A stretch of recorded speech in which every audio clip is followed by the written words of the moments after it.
Okay. Are we unmuted? Yeah. Okay.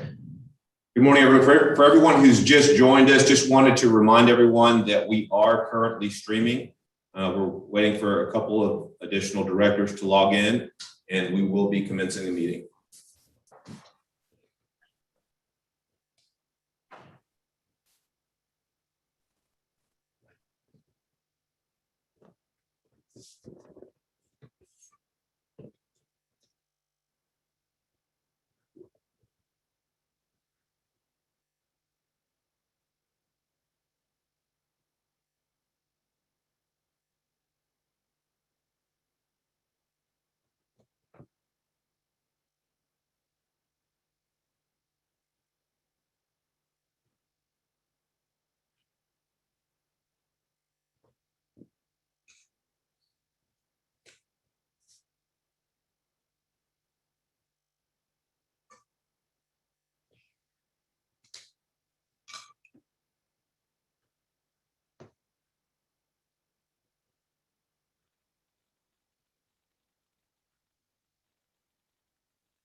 We're muted. Good morning, everyone. It is now 9:05 a.m. and I'm calling the meeting to order. All directors will be unmuted for roll call. With our agenda posting, we invited members of the public to view a broadcast of the Board of Directors meeting, which is live at youtube.com/State Bar of Texas. We also provided instructions on how to sign up to speak at today's meeting. Signups were available until last Friday at 5 p.m. Members of the public will speak after agenda item 4 and will remain in the Zoom waiting room until it's their turn to speak. Please note that this meeting is being recorded, and the recording will be made available to the public. Mr. Executive Director, will you please call the roll?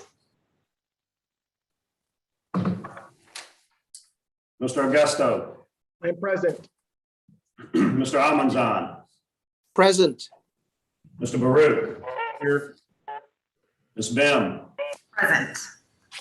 Ms. Brooker. Here. Mr. Cavillo. Here. Mr. Carlos Cardenas. Mr. Luis Cardenas. Here. Mr. Cavazos. That was me. I'm sorry. Luis Cavazos was on. Mr. Charbonnet. Here. Ms. Clark. Ms. Cordova. Here. Mr. Crosley. Here. Ms. Davis. Present. Judge Earl. Present. Ms. Hernandez Ferrier. Present. Ms. Barunda Firth. Present. Mr. Fisher. Here. Ms. Forbes. Present. Ms. Gibson. Here. Mr. Ginn. Here. Mr. Goss. Present. Mr. Harris. Mr. Harris is present. I saw him on, there he is. Ms. Harrison. Ms. Hoskins. Present. Mr. Huddleston. Here. Mr. Hurst. One under the oven. Here. Mrs. Ronnie. Here. Ms. Kern. As an excused absence. Mr. Kroger. Justice Learman. Here. Ms. Cortez Matos has an excused absence. Mr. McDougal. Here. Mr. McDonald. Present. Ms. Cara Miller. Here. Ms. Mount. Here. Ms. Murphy has an excused absence. Ms. Naylor has an excused absence. Judge Newell has an excused absence. Ms. Rispoli. Present. Mr. Ritter. Here. Mr. Schrammick. Here. Mr. Shambato. Here. Ms. Scott.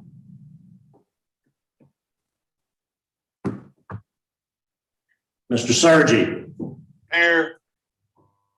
Mr. David Smith. Here. Mr. Jason Smith. Mr. Michael Smith. Mr. Todd Smith. Ms. St. Ives. Here. Mr. Sood. Present. Mr. Toby. Here. Mr. Tolchin. Here. Judge Troncalli has an excused absence. Mr. Vargas. Here. Mr. Vasquez.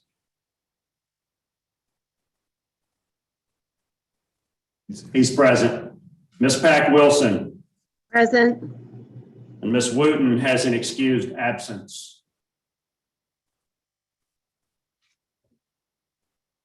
We have a quorum. Thank you, Mr. Executive Director. I now call on Director David Calvillo to unmute himself and lead the Board of Directors in the invocation. Thank you, Mr. Chair. Santos Vargas, also known as the Alamo City Saint. Good morning, everyone. Let's take a moment to invoke the proper perspective before we begin this important meeting. Please prepare yourself in the manner in which you are accustomed.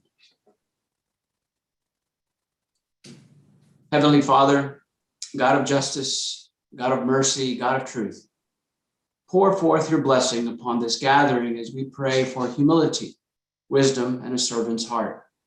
Grant us humility to carefully listen with an open mind to one another and to those who counsel us. Grant us wisdom so we may have the vision to help guide this noble profession in our state. Grant us hearts of servant leaders so that everything we do is in service of the greater good, the administration of justice. Amen, amen, and amen. Thank you, Director Calvillo, for that beautiful invocation. I now call on Director Dwight McDonald to unmute himself first and lead us in the pledges. Thank you, Chairman Vargas.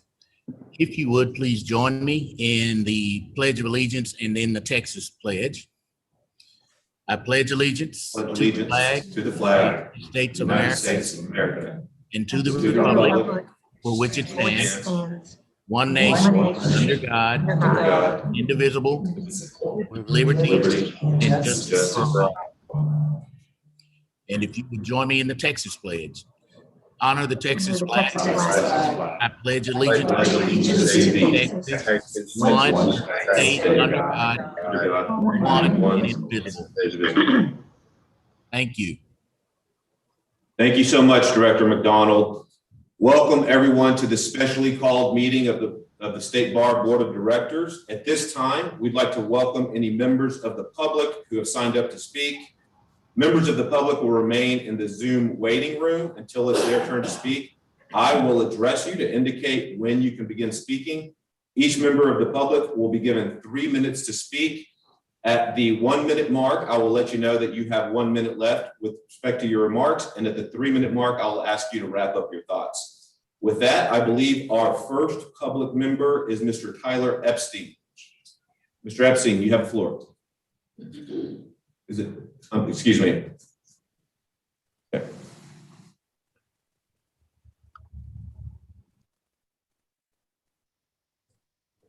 Mr. Epstein, are you present?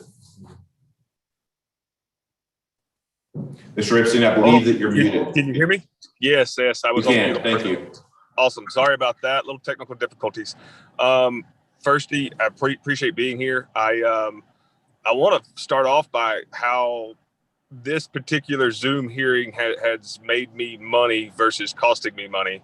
I'm able to participate in this session as well as attend a client's development project that has a little hiccup yesterday, and I'm wearing construction clothes so that I could be out there walking around in the mud, and yet at the same time be here to present my case on particularly Zoom, which is just interesting to me, kind of ironic. Everybody wants to talk about access to justice, TLAP. Those are the big talking points the bar has right now. TLAP mostly comes from the stress and anxiety of practicing law in a ever-changing, fast-paced environment, where one simple 15-minute docket hearing can take up half a day and kill your productivity, where there is no reason that cannot be done via Zoom from your office. Automatically, anxiety and stress comes down because you don't have to knock it half a day of time.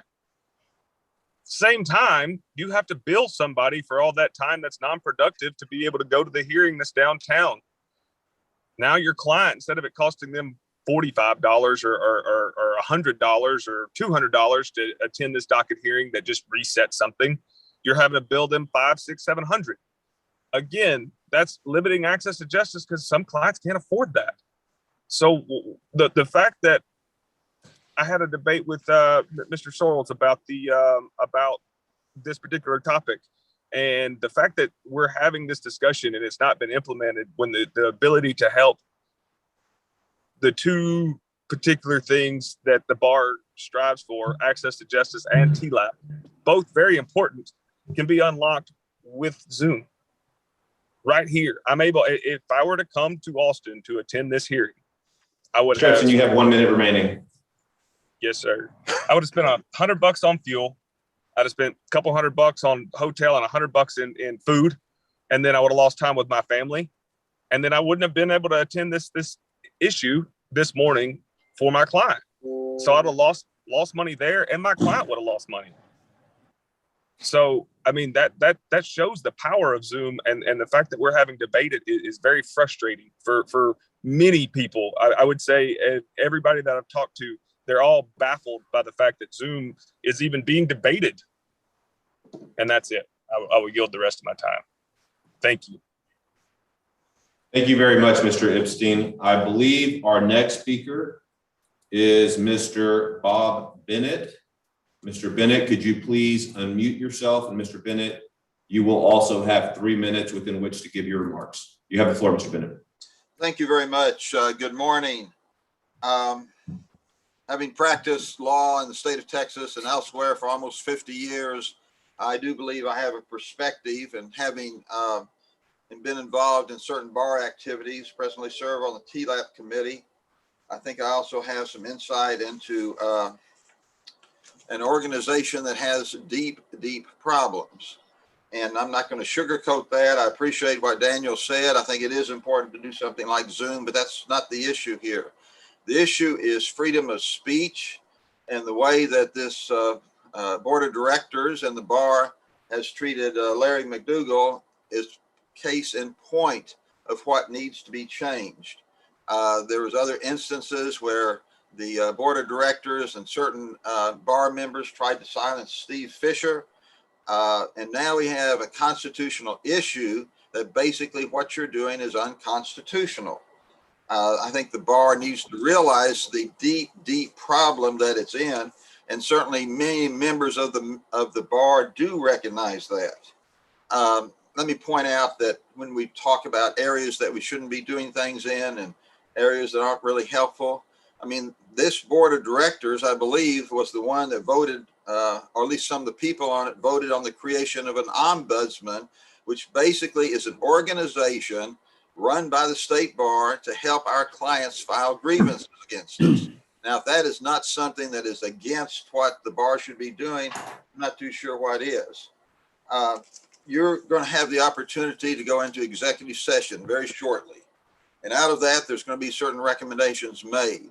But if the recommendations that are made are simply, let's do business as we have done in the past, let's be more focused on how we can maintain the bar, how we can maintain positions, how we can maintain paying the salaries we do, instead of Mr. what Bennett, you have 1 minute remaining. Thank you. What is really the best for the individual attorneys.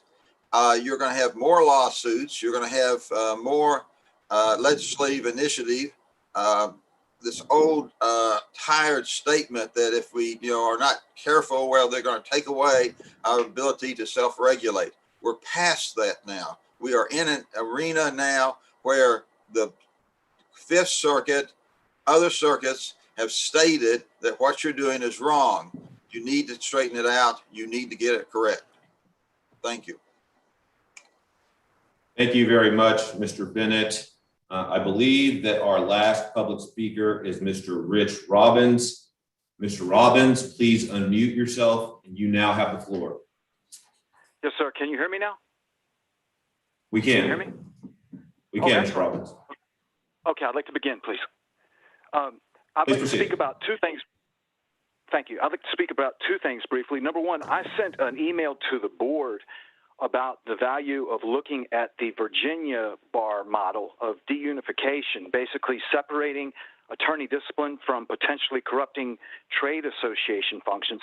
Hopefully you all received that. If not, please email me at your convenience at rich@texasbarsunset.com. Long story short, the Virginia bar makes less than $100,000 a year in CLE sales of its own, whereas the Texas bar sells probably more than all the rest of the bars combined in CLE based on my studies. And I've been following this for several years, ever since I submitted documentation to the Sunset Review Commission. So if we could consider the Virginia bar model, we may not have that much of a clash anymore with the Fifth Circuit.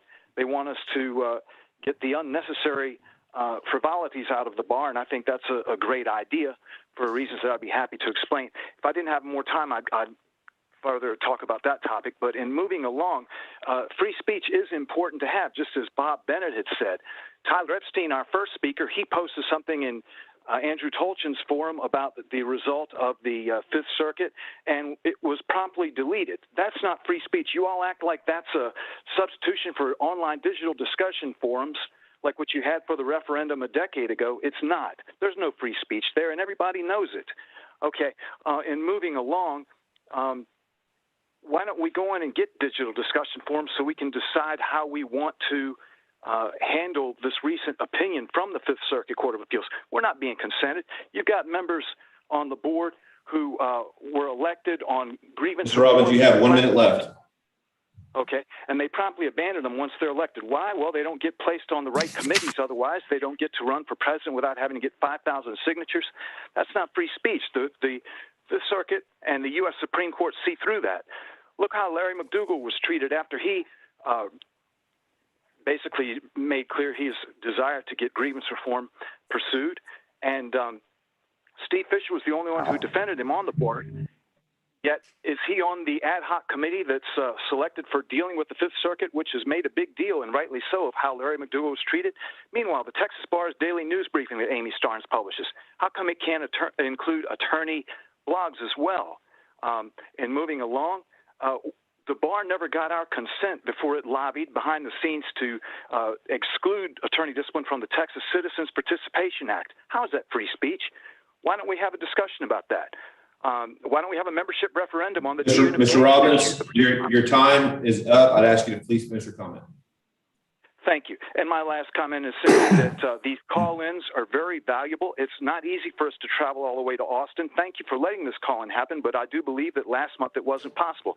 I urge you and request that in the future it be possible for us to call in. We can't really travel 2 days for a 3-minute comment. Thank you all very much, and God bless. Thank you, Mr. Robbins. I believe we've now heard from every member of the public who signed up to speak. So the public comment period is now closed. During the remainder of the meeting, if there are any board members or staff who do wish to speak at any time, please unmute yourself. Please remember to raise your hand via the Zoom feature, the raise your hand Zoom feature. If you click on participants on your Zoom screen, you'll see a raise your hand feature. Make sure to use that. And also, please make sure to state your name. I'll call on you whenever it's your turn to speak. Directors, we're going to have both open session and closed session today. You're going to have an opportunity to comment at both. One of the things that I want to establish going into this board year, last year's board chair established some guidelines and some expectations for comments from directors. And I'm going to ask you to follow those same guidelines and those same expectations. And I want to go over a few of them with you. Number one, I expect every single director to please keep your comments civil. We're a board of professionals. The public is watching us, and the public expects nothing less than the utmost professionalism from this board. Let's not let them down. Also, please keep your comments and your questions directed to me. I'm not going to allow any sort of cross commentary or any sort of cross debate between directors. If you have comments, direct them at me. If you have questions, direct them at me, and I'll call on the appropriate person to answer those questions for you. I'm not going to limit anybody's speaking time so long as you're respectful of the board and you're keeping your comments on topic. If you start veering into topics that aren't on the agenda, or if you're continuing to speak solely to prevent the board from taking action on any particular item, I will ask you to finish your thoughts. With respect to who gets to speak when, I'm going to call on directors in the order that they raise their hand virtually using the Zoom raise your hand feature. And before I allow any director to speak twice, I'm going to allow directors who haven't yet had an opportunity to speak first. Lastly, motions will not be made by any director on any topic until we get to that action item on the agenda. Do any of the directors have any questions about the guidelines and expectations that I've just gone over? Okay.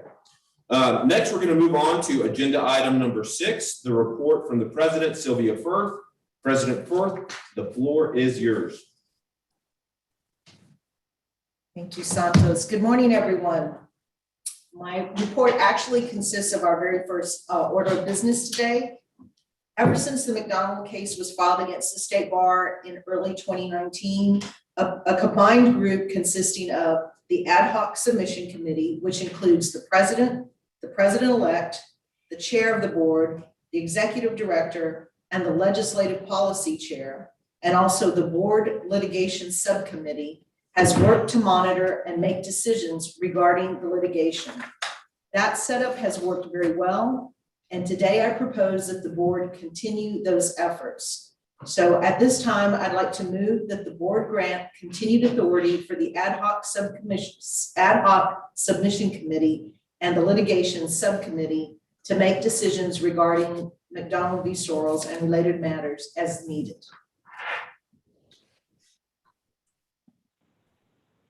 Thank you, President Firth. The motion coming from the floor, we need a second. Do we have a second from any of the directors? Second. I believe that was Director Modis. Thank you, Director Modis, for the second. And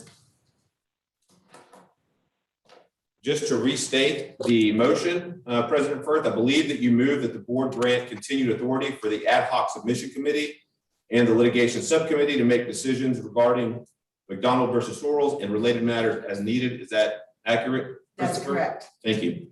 Is there any discussion? Yes. I believe, okay, Director Fisher, you have the floor. Okay. And this definitely pertains to the committee and what it needs to do. I would have liked to speak about that. I've been investigating other bars and how good our CLE program was and how good our financial responsibility is compared to other bars. But unfortunately, this is the topic today. And yeah, I guess I'm not on the ad hoc committee. And I will remind you, maybe gloat a little bit, that I was the only director to defend Larry's right to free speech, as much as I disagreed with it. And in the bar or in the oral arguments, look at 42.50, and then they say they nail us for what we did to Larry. And there's another problem with this ad hoc. The bar's attorneys do not represent my view, because the bar, just like when Donald Trump, his lawyers made false allegations and got in trouble. Our lawyers said that we promote free speech. Point of order. Direct. Okay, limit my free speech. Go ahead and prove my point. Director Fisher, one of the guidelines that I set out just a couple of minutes ago was for our directors to keep our comments civil. I'll ask you to please do that, sir. Who is it that had a point of order? I don't want to be interrupted. Okay. Director Fisher, we have a point of order. Who has a point of order? Mr. Chair, I do, Director Ginn. Director Ginn, could you please state your point of order? Yeah, going into confidential information best left for executive session. Thank you, Director. Attorney well taken. No confidential information. Director Fisher, I'd ask you to please. Director Fisher, I'd ask you to please not disclose any information that's been provided to this board in closed session and not disclose any privileged information. Thank you. You may continue. I absolutely agree. And, you know, when I presented the CLE and I get plenty of requests and Charlie showed up, I was much nicer to him than he ever was to me. I pointed him out. Director Fisher, I don't want to cut you off, but I'd ask you not to direct your comments at any other director. Please direct your comments at me, Director Fisher. Please continue. All right. We have had no discussions about free speech in executive session. So this has nothing to do with it. The bar and its attorneys are not representing me when they make the allegation that we promote free speech. Because if you're a director and you disagree with, and I'm going to give you concrete examples, and you disagree. Mr. Chairman, I have a point of order. Yes, President Firth, could you please state your point of order? Mr. Fisher, you're off the agenda topic. The agenda topic, the motion is to grant continued authority to the ad hoc submission committee and the litigation subcommittee to make decisions regarding McDonald v. Sorrells and related matters as might be needed. I would request, Mr. Chairman, that Director Fisher, please hold on until President Firth is done with her point of order. I would request that we stay on topic with the agenda to avoid violations of the Open Meetings Act. President Firth, your point of order is well taken. Director Fisher, I'd ask that you please stay on topic. One of the topic Director is Fisher? that I'm, no, Director Fisher? you're proving exactly what I'm trying to do, that you're going to cut me off. You're going to have every director, Director Fisher, I will not tolerate, as chair of this board, I will not tolerate comments that are not professional and uncivil. I'd ask you to please continue, keeping in mind that we have, this is an emergency meeting, a specially called meeting, and we need to stay on topic. With respect to the points that are on the agenda, I'd ask you to please continue and please stay on topic, sir. Okay, I'm against this, and I'll be the only one that's against that committee, because you're not talking about free speech, and because you're going to allow our attorneys to make those same allegations that we promote free speech. So it is definitely germane if I tell you examples of why the bar does not allow free speech, aside from everybody cutting me off. I mean, that's fairly obvious. So I'm going to give you examples because it's germane to the committee, and I want that committee, which of course didn't include me because I was for Larry, to know that. That's germane. So anybody else want to make a point of order? Director Fisher, I would ask that you please. All right, I'm going to do it, and comments I to know I'm me. going to be corrected. The state bar has never allowed free speech unless you agree with them 100%. You can look at the candidates for president. They're picked not on any special qualifications because they've always agreed with the state bar. Look at the last 4 people that run. But in my opinion, in my free speech, and why this ad hoc committee does not represent me, it starts with a letter from Sylvia Firth saying that I can't speak to the media. Not true. I can't speak as bar spokesman or representative. I just got that. Again, when the letters were sent out for the directors from the district, I was not allowed to write my own letter. I am the elected person from District 17. The bar PR does it. That's limiting. Director Fisher, I don't want to cut you off, Director Fisher, but Yes, you one of do. the things that Director Fisher, one of the things that I asked at the beginning of this meeting is that we please stay on topic and stay on the agenda, please. It's on We have a topic. Director Fisher? It's on topic that if I'm talking about free Director speech- Fisher, we have a motion on the floor. Do you have continued comments with respect to the motion? Yes. that is I on the want to show floor? why this motion should be defeated. I'm showing it by the Please fact proceed, that, Director Fisher. yeah, well, I'm trying to. Okay, so that's another issue that board is going to say, yeah, we have free speech, of course, leaving any dissenters out. Next, we can go back 10 years. And the bar has this history. When I tried to get petitions, the bar had and nobody said I was disrupting anything. I was sitting in a hallway waiting for a break, and the bar had armed guards remove me. Is that free speech? Is that what we're talking about? Next, when I got nominated and I had my petitions, when the bar said we are having events for the presidential candidates, I was excluded. Everybody else got paid for by dues to go to Lubbock and speak to their bar in Amarillo, and I was not allowed to speak. Luckily, Frank Stevenson said, well, you're a director, you can speak at the meeting. This goes all, and Larry's free speech, that's part of what the committee is going to have to deal with. Larry said nothing that any Republican congressman wouldn't have said. And while I disagree, I warned you guys. I told you, and that's why I'm excluded from the committee. I told you that this was going to come back and bite you. Did you listen? No. So now you're going to show the Supreme Court or whatever court that you have this committee with only one point of view. I can go on and on about free speech. I'll cut that down, but the committee, Thank you, Director Fisher. Are you done? No, I'm just saying that, the bar should try to have a diverse committee, not by brown and black and women. It should have diversity of ideas on these committees. And if you ever speak up, you're off. You don't have a chance. And I'm going to take this further because you can kick Larry around and he'll take it. I'm not. I fight back. Thank you, Director Fisher. Director Tolchin, I see that you have your hand raised. Director Tolchin, you have the floor. Before deciding who we will entrust decision-making to, can we all please be fully briefed so that we have as much information as possible before making that decision? Therefore, if possible, could we go to the closed session and do whatever we're going to do to be fully informed and then have a discussion in public about who we're entrusting with this important decision-making authority? Thank you. Thank you, Director Tolchin.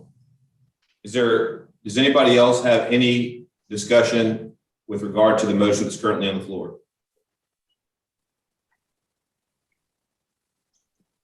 Hearing none, all directors in favor, please say aye. Any opposed, please say nay. The ayes first. All in favor, please say aye. Aye. All opposed, please say nay. Nay. The ayes have it and the motion is adopted. Moving on to agenda item 7A. As you all know, on July 2nd of this year, a panel of the Fifth Circuit Court of Appeals issued its opinion in the McDonald versus Sorrells case.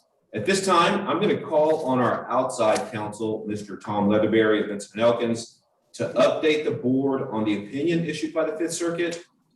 And Mr. Tolchin, you just referred to this just a few minutes ago, but after Mr. Leatherberry provides his report, the board is going to go into closed session. And so directors, I'm going to ask that you please reserve any questions that you have for Mr. Leatherberry and our outside counsel team until we do go into closed session.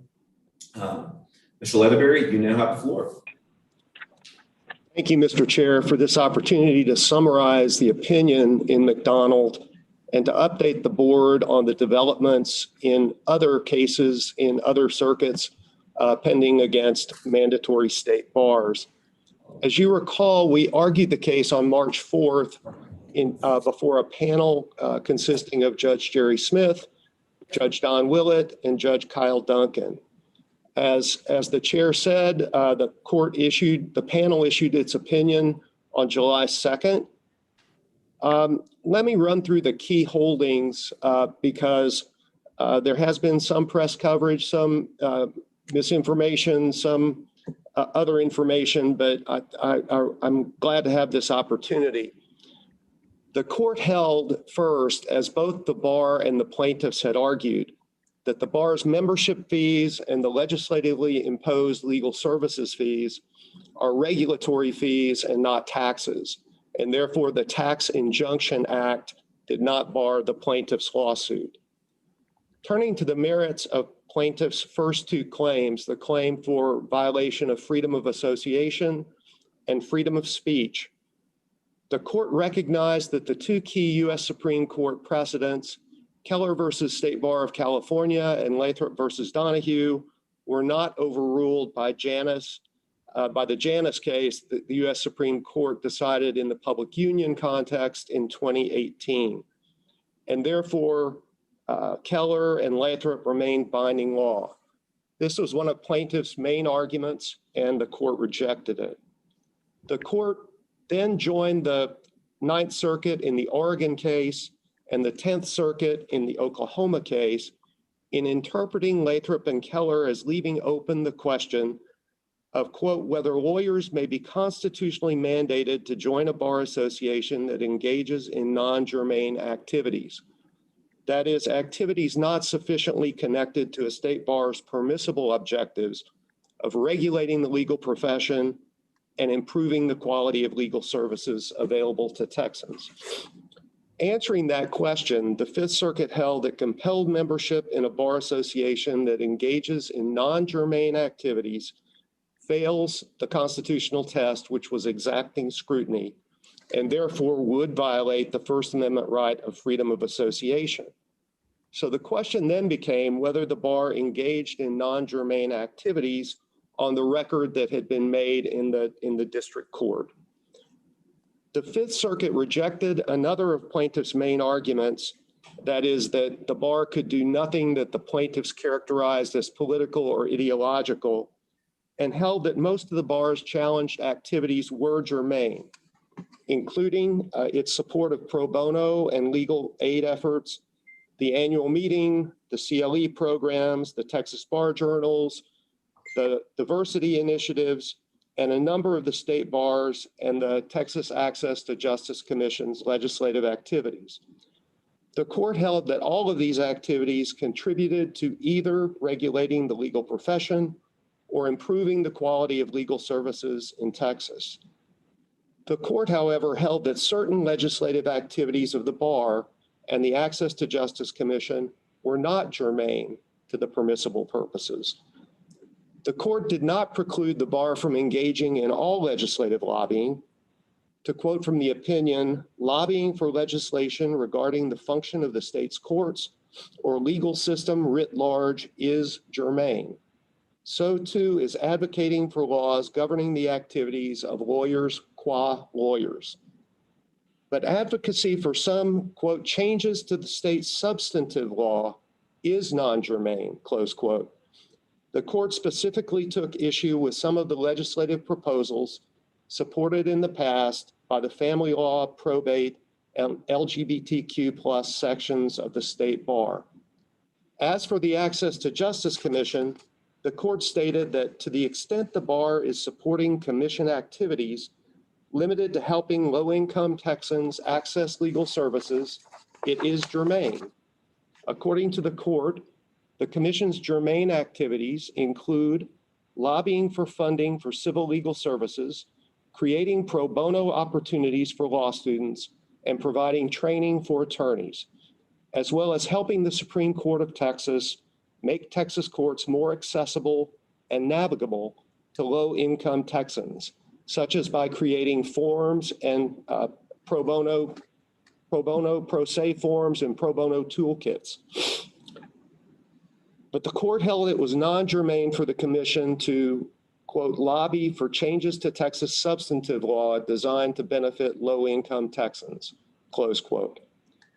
In sum, the court held that because the bar engages in some non-germane activities, compelling the plaintiffs to join it violates their right of freedom of association.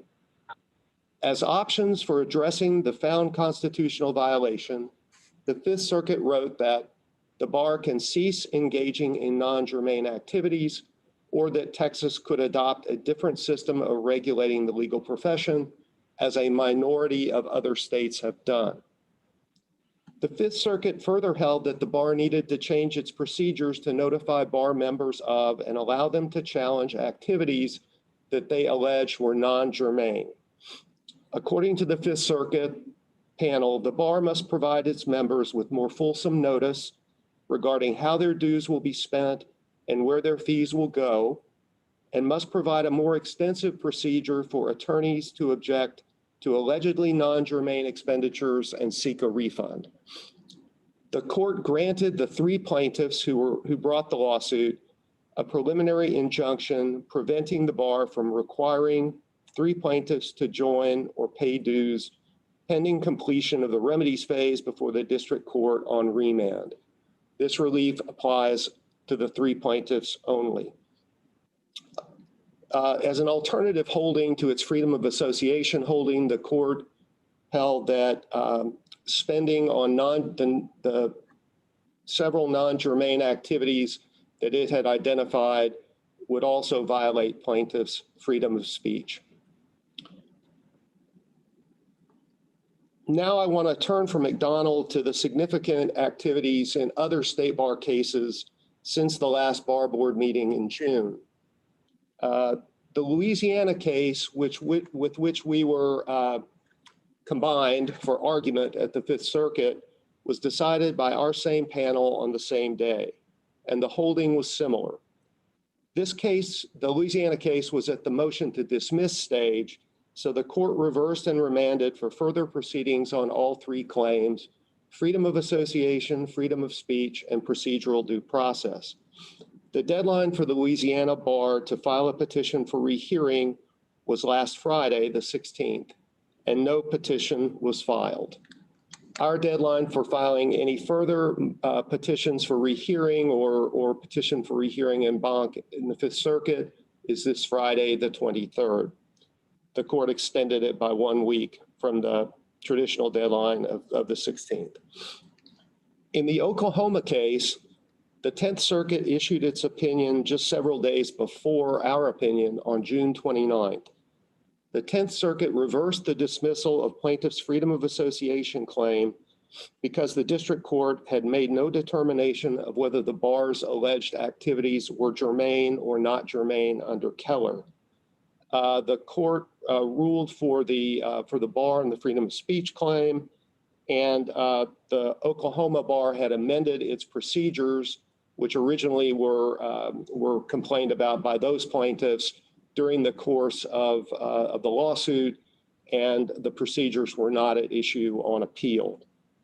The plaintiff in the Oklahoma case, not the bar, but the plaintiff, has filed a petition for rehearing or rehearing en banc, and the 10th Circuit has requested a response from the Oklahoma bar. The date that the bar has asked the court to extend it to is early August. In Michigan, the 6th Circuit just last Friday affirmed summary judgment for the Michigan bar, holding that Keller and Lathrop were still good law and had not been overruled by Janus. Those plaintiffs raised primarily the large issue of whether Janus had overruled the precedents of the U.S. Supreme Court and did not challenge particular activities. In the Oregon case that we've discussed before, 2 petitions for certiorari were filed by the plaintiffs and are pending in the U.S. Supreme Court.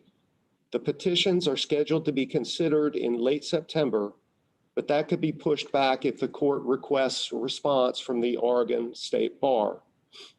The Wisconsin case is still pending decision in the circuit court after argument. And in the Utah case, which was later filed than all the rest of these cases, the bar recently filed its motion to dismiss on multiple grounds earlier this month. I would be remiss if I didn't extend my deepest thanks to the senior staff of the bar for all their support in this litigation, and to the committees that we have worked with. Also, I want to thank the lawyers who helped us compile the record and gather affidavits in support of our motion for summary judgment, which Judge Akel granted. And those lawyers who filed very persuasive amicus briefs arguing about improving the quality of legal services in Texas and regulating the profession and how the bar's activities were germane. Those lawyers include lawyers at Shell, Herring and Panzer, Baker Botts, Johnston, Tobey and Baruch, Thompson Coburn, and Gray Reed. And if I left anybody out, I sincerely apologize. And last, I want to thank our team, my colleagues Pat Mizell and Josh Johnson and Morgan Kelly, who've been in it from the beginning and have worked very hard on behalf of the bar. Mr. Chair, that's my report. Thank you so much, Mr. Leatherberry, and thank you. I want to echo what you said just a minute ago, Mr. Leatherberry. Thank you to you and all of our outside counsel team. You have been so helpful throughout this process, and we thank you for your efforts. Directors, we're now going to move on to agenda item 7C, and we're going to go into closed session.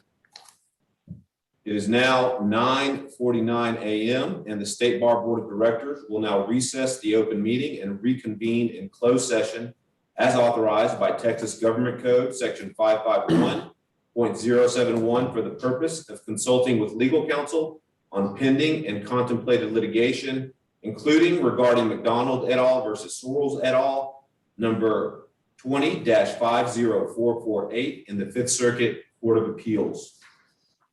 At this time, we'll have a 2-minute recess for our moderator, Ms. Reams, to put all of our members, including section reps and board liaisons, into a breakout room for the closed session. All other individuals, including non-essential staff and other guests, will remain watching the broadcast. We will notify the public when we're 5 minutes out from returning to open session. And any director who's attending by Zoom, please make sure that your video is on so that we can visually confirm your identity. If you are attending by telephone only, we've already confirmed your identity, and so you don't need to do anything there. One important reminder for all of directors, whenever we are in closed session, please make sure that we do not use the chat feature during closed session for open record purposes. And with that, we're going to go into closed session.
Let me know when we're.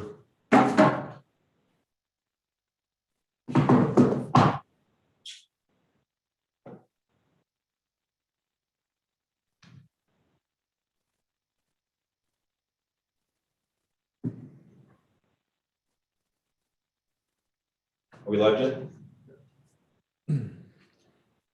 Thank you for your patience, everyone. I'm going to call the meeting back to order. It is now 11:35 a.m. and the open session of the Board of Directors Executive Committee meeting will now, the Board of Directors Committee meeting will now reconvene. During the closed session, only matters relating to consultations with legal counsel on pending and contemplated litigation were discussed. No action was taken in closed session. And now that we're back in open session, we're going to move on to agenda item 7E.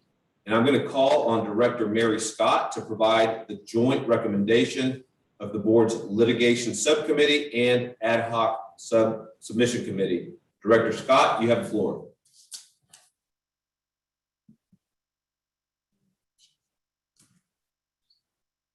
Director Scott, I believe you may be muted. Can you unmute yourself, please? I was muted. My apologies. Thank you, Mr. Chair. I have a motion to bring before the board coming out of our closed session.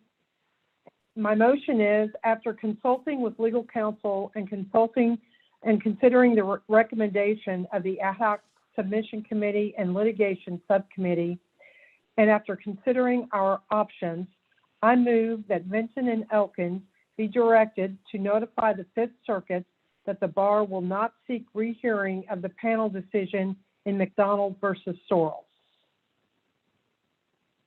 Director Scott, I believe that your motion, just to be clear, was that Vinson and Elkins, our outside counsel, be directed not to file a petition for rehearing in the Fifth Circuit and to notify the Fifth Circuit that a petition for rehearing, panel rehearing or en banc rehearing will not be filed. Is that correct, Director Scott? That's correct.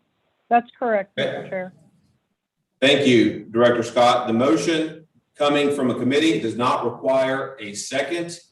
All in favor of the motion, please say aye. Aye. Aye. All opposed, please say nay. The ayes have it and the motion is adopted. Thank you, everyone, for attending this meeting on such an important topic. Now that we have taken a vote on this matter, I'm going to call our Executive Director, Mr. Trey Atfeld, to speak about the board vote that was just taken.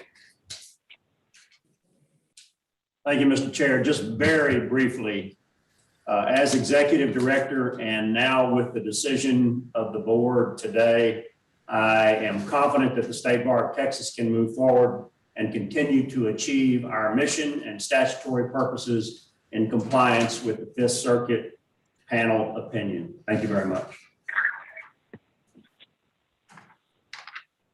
Thank you, Mr. Executive Director. And now I'll call on our President, Sylvia Broden Firth, to provide her comments.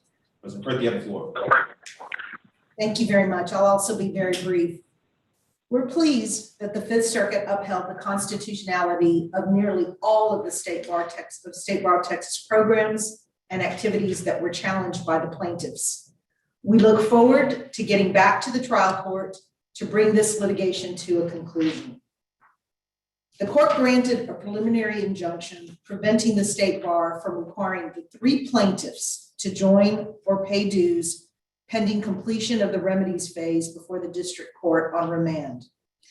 The injunction does not prevent the State Bar of Texas from requiring membership of or collecting dues from other bar members. The Fifth Circuit panel opinion does not change the longstanding U.S. Supreme Court precedent that supports the mandatory bar. The opinion also does not undermine the fundamental structure and purposes of the State Bar of Texas, which was established by the Texas legislature in aid to the Texas Supreme Court's inherent authority to regulate the practice of law. We will be posting additional information with regard to the action taken by the board today, available for the public on the State Bar's website. We encourage anyone who would like additional information, to contact Trey Apfel at the State Bar, and we'll make sure you get the appropriate information. Thank you. Thank you, President Brenda Firth. I believe that concludes all of the action items. Are there any other motions from the floor that we need to consider? Hearing none, is there any other business that we need to consider? Hearing none, before we adjourn. Augusto, may I real quickly? I think Yes, Director Augusto. Thank you. Very briefly, I heard that there were going to be some talking points for us in case people call and ask us. And I just wanted to make sure if those were being prepared or going to be prepared, that they are made available. Director Augusto, I believe that you'll have access to those talking points in your board effect. So be on the lookout and you'll be provided notice when those are available. Thank you, sir. Thank you, Director Augusto. Is there anybody else that has any questions before we adjourn? Yeah, Mr. Chair. Yes, Director Hurst. Okay. Thank you very much. And I just want to briefly say in summary what was said in closed session about the appreciation and respect for all the hard work and that went into both the committee's leadership led by Mary Scott for the subcommittee and the ad hoc committee, as well as our outstanding outside counsel led by Tom Leatherberry, along with Pat Mansell and Morgan and Josh being a former U.S. Supreme Court clerk, and that this was a very well vetted, well discussed process that went through multiple meetings and many opinions and thoughts that led to a unanimous recommendation. And thank you for the leadership of all involved, including President Firth and certainly our Executive Director, Trey Apfel.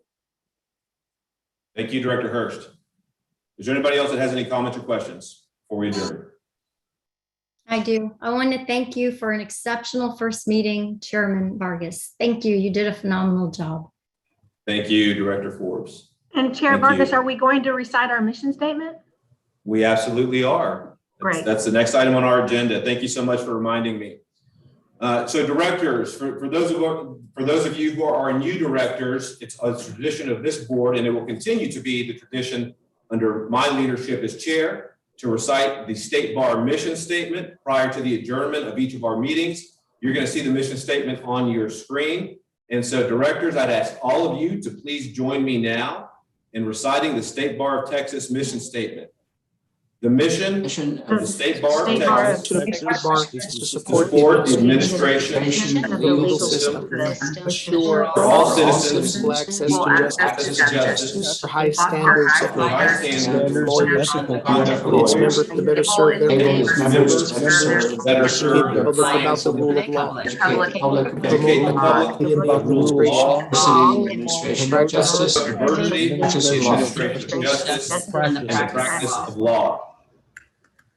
With that, thank you to everyone who's taken time on a busy Monday to attend this specially called meeting and to attend to this very important business of the State Bar. And with that, I will entertain a motion to adjourn.